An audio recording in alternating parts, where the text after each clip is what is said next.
आज के इस दौर में हमारी और आपकी नज़र बहुत से ऐसे क्राइम के मामलों पर पड़ी होगी जिसमें टेक्निकल एविडेंस के बेस पर उस केस को सॉल्व किया जाता है।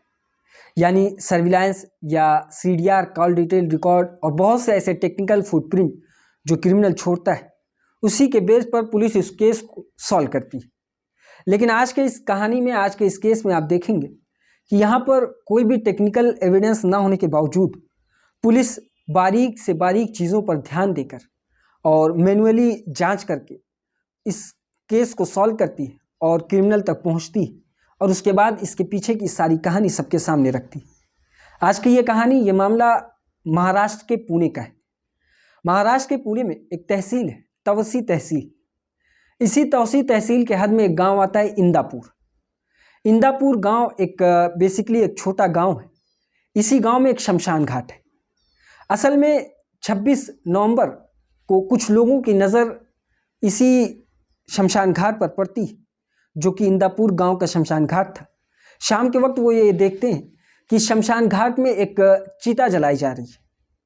इसे देखकर गांव वाले काफ़ी हैरान होते हैं और हैरानी का जो कारण था वो ये था कि असल में ये एक छोटा गांव था। जब भी इस गांव में किसी की मौत होती या किसी के घर में कोई अनहोनी होती तो गांव के सभी लोगों को पता चल जाता है। लेकिन यहाँ पर गांव वालों को ये देखने को मिलता है कि इस गांव में किसी की मौत भी नहीं हुई, लेकिन इसके बावजूद गांव के शमशान घाट में एक चिता जलाई जा रही है। वो भागते हुए उस शमशान घाट के करीब जाते हैं तो देखते हैं कि इस शमशान घाट में सिवाय उस चिता के जो बेतहाशा जल रही है, उसके अलावा कोई भी मौजूद नहीं। वो ये देखकर काफ़ी हैरान होते हैं। उन्हें शक होता है कि शायद ये किसी की हत्या करके सबूत मिटाने की कोशिश की जा रही। वो फौरन इस शक के साथ पुलिस को कॉल करते हैं, पुलिस को सारा मामला समझाते हैं, जिसके बाद पुलिस की एक टीम वहाँ पर पहुँचती और पुलिस और गांव वालों की मदद से उस चिता को ठंडी किया जाता है। पानी फेंक कर उस आग को बुझाया जाता है। लेकिन तब तक वो चिता ज़्यादातर हिस्सा उसका जल चुका था। लकड़ी का ज़्यादातर हिस्सा जल चुका था, लाश का ज़्यादातर हिस्सा जल चुका था। पुलिस को शुरुआती नज़र में उस लाश की शिनाख्त करना मुश्किल नहीं बल्कि नामुमकिन नज़र आ रहा था। पुलिस अब लोगों से पूछताछ करती है, उनकी जो थ्योरी थी गांव वालों की वो सुनती है, साथ ही उनके शक को सीरियस लेते हुए उस चिता की तलाशी लेती है। जब पुलिस उस चिता की तलाशी ले रही थी, उस दौरान पुलिस को हड्डियां मिलती, जो हड्डियां देखकर पुलिस को ये कन्फ्यूज़न हो रहा था कि ये हड्डी किसी जानवर की है या इंसान की है, क्योंकि ये लाश पूरी तरह से जल चुकी थी। अब ये देखने के बाद, जबकि पुलिस का ज़्यादातर हिस्सा जो दिमाग का था वो इंसानी लाश की तरफ था, पुलिस इसी के चलते उस चिता की पूरी तलाशी लेती। तो उस दौरान पुलिस को कुछ ऐसी चीज़ें मिलती जिससे पुलिस का शक यकीन में बदलने लगता है और गांव वालों की जो थ्योरी थी, जो तर्क था, वो सही साबित होने लगता है। असल में जब पुलिस की टीम उस चिता की तलाशी लेती तो उसमें राख में कुछ ऐसी चीज़ें मिलती जिसमें एक आर्टिफिशियल टीथ कवर था और उसी के साथ एक चाबी का जो गुच्छा होता है वो मिला था। पुलिस ये सोचती कि अगर ये सीरियस किसी की मृत्यु के बाद उसका अंतिम संस्कार किया जा रहा था तो इसके साथ ये चाबी का गुच्छा कहाँ से आया, और साथ ही जब भी किसी का अंतिम संस्कार किया जाता है तो उसका जो आर्टिफिशियल पार्ट उसके शरीर में होता है तो वो अक्सर लोग निकाल दिया करते हैं। लेकिन यहाँ पर उसका आर्टिफिशियल टीथ उसके साथ मौजूद था।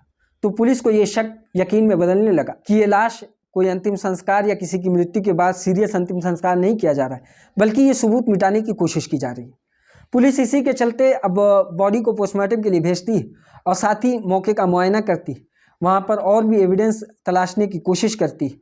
इसी दौरान पुलिस जब उस चिता की लकड़ियों को देखती है तो उसे ये महसूस होता है कि ये लकड़ियाँ किसी जंगल से काट कर या फिर जो इस चिता को आग लगाने वाले वो खुद नहीं लाए होंगे, बल्कि इस लकड़ियों को ख़रीदा गया होगा, जो कि शमशान घाट के आसपास जो वुड सेलर होते हैं, यानी लकड़ियों के जो विक्रेता होते हैं, वो ये सारी लकड़ियाँ बेचते हैं जिसमें चिता जलाने के लिए काम किया जाता है, चिता जलाने के लिए काम आती है।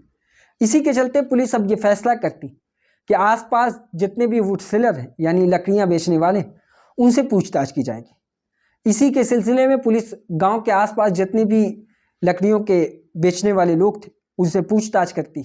पूछताछ के दौरान कई ऐसे लोगों से बात करती है जो लकड़ियाँ बेचते हैं, इस दौरान पुलिस एक लकड़ी विक्रेता से बात करती है तो उसने इस बात को कबूला कि हाँ 26 नवंबर तो नहीं, लेकिन 25 नवंबर को दो लोग मेरे पास आए थे और वो मेरे यहाँ से कुछ लकड़ियाँ खरीद कर लेकर गए थे। जिस तरीके की साइज़ की लकड़ियाँ आप बता रहे हैं, उस साइज़ की लकड़ियाँ मैंने एक दिन पहले यानी 25 नवंबर को बेची और वो दो लोगों को बेची। पुलिस और पूछताछ करती है और ये जानने की कोशिश करती है कि क्या आप उन दोनों लोगों को पहचानते हैं। तो इसका जवाब उस लकड़ी विक्रेता का ये था कि हाँ, मैं उन दोनों व्यक्तियों को पहचानता हूँ, ये पास के ही एक गांव के रहने वाले हैं। पुलिस उसकी शिनाख्त करने के बाद उन लोगों को हिरासत में लेती और हिरासत में लेने के बाद उनसे पूछताछ करती। शुरुआत में वो सारे लोग अपनी मौजूदगी उस गांव से दूर बता रहे थे, लेकिन जिस तरीके से पुलिस अपने पुलिसिया अंदाज में उनसे पूछताछ करती तो वो इस जुर्म को कबूलते हैं और उन्होंने इस बात को कबूल लिया कि हाँ, उन्हें नहीं उस व्यक्ति की हत्या की और हत्या करने के बाद शमशान घाट में उसकी चिता को आग लगाई और आग लगाकर वो वहाँ से फरार हो जाते हैं। पुलिस अब इसके पीछे की वजह और आखिर वो लड़का, वो व्यक्ति कौन था, ये सारी चीज़ें जानने की कोशिश करती तो वो दोनों हत्यारे एक एक कर सारी कहानी सुनाना शुरू कर देते। उनमें से एक का नाम दादा साहब मारुति हरियर था और दूसरे का नाम विशाल खिलारे था। ये दोनों दोस्त थे और इन्होंने ही मिलकर उस व्यक्ति की हत्या की थी। अब सबसे पहले ये कि आखिर वो व्यक्ति कौन था, तो इसका जवाब उनका ये था कि वो तीसरा व्यक्ति कोई और नहीं बल्कि उन्हीं का तीसरा दोस्त था। पुलिस ये सुनने के बाद काफ़ी हैरान होती और ये जानने की कोशिश करती है कि आखिर ऐसी क्या वजह थी जो तुम दोनों ने मिलकर अपने ही एक तीसरे दोस्त की हत्या कर दी। तो इसके पीछे की कहानी ये थी कि असल में 26 नवंबर से पहले ही नवंबर के ही महीने में ये तीनों लोग अपनी फैमिली के साथ किसी जगह की ट्रिप प्लान करते हैं और वहाँ घूमने के लिए जाते हैं। इस ट्रिप के दौरान जो तीसरा व्यक्ति था जिसकी हत्या इन दोनों ने मिलकर की थी, जिसका नाम था जगताप, ये व्यक्ति दादा साहब मारुति हरियर की पत्नी के साथ बदसलूकी करता है, उसके साथ ऐसा व्यवहार करता है, बदतमीज़ी करता है, जो देखकर दादा साहब को नागवार गुजरता है। वो इस पर काफ़ी नाराज़ होता है, गुस्सा होता है और उसी दौरान ये प्लान तय कर लेता है कि वो जगताप की हत्या करेगा। हत्या के लिए उसने प्लान बनाना शुरू ही किया था। इसमें उसे यह समझ में आता है कि वो अकेले इस काम को अंजाम नहीं दे सकता, तो उसने अपने दूसरे दोस्त को अपने साथ शामिल किया जिसका नाम विशाल खिलारे था। ये दोनों दोस्त एक साथ मिलकर अपने तीसरे दोस्त जगताप की हत्या की पूरी प्लानिंग करते हैं। सबसे पहले प्लान में वो एक दिन पहले यानी 25 नवंबर को वो एक लकड़ी विक्रेता से जाकर लकड़ी खरीदते हैं और ख़रीदने के बाद उस शमशान घाट के आसपास उसे रख देते हैं। साथ ही शमशान घाट में वो पूरा प्लान तय कर लेते हैं कि किस वक्त इस लाश को यहाँ पर जलाया जाएगा, इसकी हत्या की जाएगी ताकि किसी को पता ना चले। ये पूरी टाइमिंग सेट थी और इसी टाइमिंग के तहत सबसे पहले ये अपने तीसरे दोस्त को एक प्लान में फंसाते हैं और वो प्लान ये होता है कि ये दोनों उससे कहते हैं कि हम लोग पास के ही एक गांव है जिसका नाम है मांग गांव, वहाँ पर एक मंदिर है जिसकी दर्शन करने के लिए हमको जाना है, तुम भी मेरे साथ चलो। इस प्लान में वो तीसरा व्यक्ति जगताप भी शामिल हो जाता है, ये सोचकर कि शायद ये लोग एक दिन पहले जो इनके साथ हुआ वो सारी चीज़ें भूल चुके हैं और अब ये दोबारा से मेरे साथ किसी जगह दर्शन के लिए जा रहे हैं। इसी प्लान के तहत वो उस मंदिर में जाते हैं, वहाँ पर अर्चना करते हैं, दर्शन करते हैं और उसके बाद वो वापस आते हैं। वापसी के दौरान जो जगताप था उसे दूसरी कहीं जगह जाना था और वो इसका इसरार करता है इन दोनों से कि वो वापस नहीं जाएगा बल्कि उसे दूसरी जगह जाना है। जिसके बाद ये दोनों उससे कहते हैं कि चलो तुम उस तवसी तहसील के पास, वहाँ जाने की सवारी तुम्हें मिल जाएगी, जिस जगह तुम्हें जाना है वहाँ से आसानी से तुम चले जाना। जिसके बाद वो राज़ी हो जाता है और फिर ये दोनों उसे अपने साथ तवसी तहसील के पास लेकर आते हैं और बहाने से इसे उस शमशान घाट के पास लेके आते हैं इंदापुर गांव के, और वहाँ लाने के बाद फिर ये दोनों उसे काबू करते हैं और उसके बाद अचानक उनके ऊपर हमला करते हैं, उसकी हत्या करते हैं। और हत्या करने का जो औजार था वो कुछ और नहीं बल्कि लकड़ी थी और भारी लकड़ियों से उसके सर पर वार किया जाता है। बेइंतहा वार करने की वजह से कुछ ही मिनटों में उसकी मौत हो जाती है। जिसके बाद फिर वो उसे घसीट कर शमशान घाट में लेकर जाते हैं। वहाँ पर उन्होंने पहले से लकड़ियों की तैयारी कर रखी थी, उस पर लेटाते हैं और लेटाने के बाद फिर वो उसे आग लगा देते हैं। इस वक्त तक आसपास कोई भी नहीं था, खासकर शमशान घाट जो कि गांव में हो और कोई केयर टेकर भी ना हो, तो उसकी वजह से गांव के लोग वहाँ पर आते जाते नहीं।